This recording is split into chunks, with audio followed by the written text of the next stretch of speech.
Hey everyone, welcome to the Confident Dancers channel, and if you're new here, my name is B-Girl Mel and I teach hip-hop dance online. Today's video is made for individuals who've never taken a dance class in person and want a little insight on what to expect. Let's dive right into it. If you're an absolute beginner and don't know what you're looking for yet, consider taking a class that is similarly promoted as cardio hip-hop, beginning hip-hop foundations, or hip-hop grooves. I would consider these options before taking a class labeled beginning hip-hop because most likely that class emphasizes choreography and not grooves. Or many studios publicize a class as beginning hip-hop, but that class focuses on personalized choreography, which in most cases is missing the hip-hop grooves and foundations. Personalized choreography is a sequence of premeditated movements that the instructor is sharing, taught at a slower pace without music, and that is set to a particular song of their choice. And if you're thinking, wait, what? I thought beginning is beginning, meant for people who are just learning like me, I wanna say yes and no. Before we get into what to expect when you're taking your first in-person dance class, it's important to clarify between these two. So here are 3 differences between learning grooves and foundation versus learning personalized choreography. All right, learning foundation. These are steps that can be performed to different songs. You're learning steps that are recognized by others on a global level. For example, the Bart Simpson or the Dougie. And steps you learn to dance and feel comfortable in a cypher. Now, learning personalized choreography, these moves that you learn can only go to the song that it's taught to. So you can't always take that sequence that you learned and put it to another song, unless it's foundational moves that are set in a choreographic sequence. Next is you're actually learning personalized movement, which is someone else's voice. And in these classes, you'll develop great pickup skills and stage presence. Both classes will benefit you no matter what, but it's important to know that they do serve 2 very distinct and significant purposes and intentions in your dance journey. So now that you're aware of the differences between the 2, and you've probably already decided what kind of dance class you want to take, here are the next steps to consider and expect. Number 1, find a space that teaches the kind of movement you want to learn. More than likely, it'll be at a dance studio or a school. Number 2, most formal dance training classes are 1 hour long and will cost anywhere between $15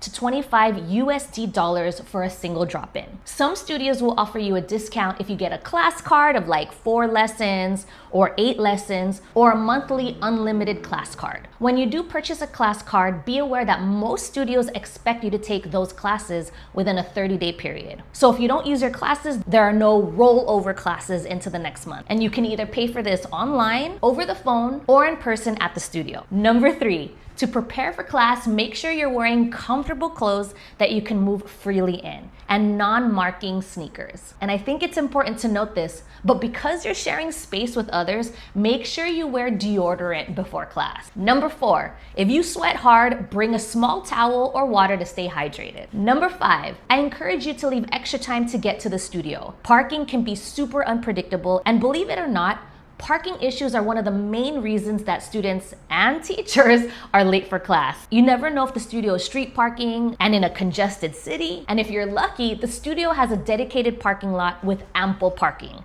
That's the dream. Number 6, when you enter a dance studio, you have to check in at the front desk. Or if there's an electronic method of checking in, you can check in that way. Don't enter the dance class before checking in because each class needs to have a tally of student participation. So check in first. Number 7, next is the fun part, the actual dance class. At this point, this is where the dance class experience will vary depending on the teacher. So even though the class description is similar to other studios and spaces, you'll eventually learn that all teachers have different pedagogical approaches to instruction. Some teachers are amazing and could turn a beginning dancer to superstars, while other teachers are only there to show off their choreography to post for social media. My advice is to come to every dance class with an open mind and an open heart that every dance teacher has something valuable to share. Trust that you'll learn something during that hour. Number 8, the general format of a dance class is warm-ups, skills building, then application. And this format combination can be executed in different ways. For example, a warm-up can consist of simple movement follow-along steps or dynamic stretching to music to get the body acclimated to the space and get the blood moving. Then the skills building portion can have different takes. such as drilling grooves or exploring ideas. Then ending the class with an opportunity to apply all that you've learned. Number 9, for a personalized choreography class, teachers usually do a short stretch warm-up, then jump straight into teaching the choreo. You'll learn the movement 8 count by 8 count until you finally learn a combination that's anywhere between 6 8 count to 8 8 counts of choreography. During the learning process, you'll learn the choreography to counts, no music, then you'll practice doing the choreography to the pre-selected track that the teacher set it to. A great teacher will give you multiple opportunities to practice with the music so that you can get used to phrasing. Then the application happens at the end of class, where students get opportunities to perform the choreography pattern to music in big groups and then smaller groups. The intention of performing in groups is to show off their skills of what they worked on during that class and add their own personalized performance elements, like smiling, opportunities of freestyle before and after the combo starts, as well as practice the skill of autocorrecting. And what autocorrecting means is that if you mess up, you practice doing your best to catch up where everyone else is in the choreography, as well as work on making the mistake look like it's part of the performance. This is the reward students look forward to the most, as students who train in choreography classes work on pickup skills, performance qualities, and personalized expression. And number 10, once the class is over, it's always best to approach your teacher and offer a gesture of gratitude for the lesson they just provided. This isn't something people tell you to do, but it's definitely considered a gesture of respect between the student and the teacher. Other things to consider when you're taking class that people don't talk about. Crossing your arms while the teacher is teaching is considered body language that is frowned upon. When we cross our arms, it's a nonverbal gesture that you're not open to the information that's being shared with you. Think about how you have conversations with people and the differences you feel when someone crosses their arms towards you when someone's talking versus when someone's arms are open and chest are open. Crossing arms is closing information. Opened and relaxed arms is receiving information. Next is, if you don't understand something that the instructor is doing, don't ask a student next to you while the teacher's still teaching. This is actually considered disruptive to other students' learning as well as the teacher who's teaching. The best way to handle questions is to raise your hand when the teacher asks, "Does anyone have questions?" That's your opportunity to speak up. And side note, this includes stopping the instructor mid-sentence to ask your question.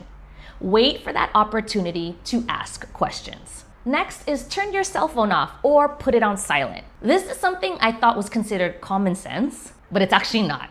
Less distractions in the classroom creates a harmonious experience. Well, that's it for today, friends. Taking your first dance class can feel a little different, maybe overwhelming, but just know you don't have to be perfect on that first day. You just have to show up. Being a student is awesome because you don't have to think. The teacher is thinking for you, and all you have to do is follow directions. So, choose the right kind of dance class for your goals, come prepared, be open-minded, and most importantly, have fun. I'll see you next Tuesday. Love you!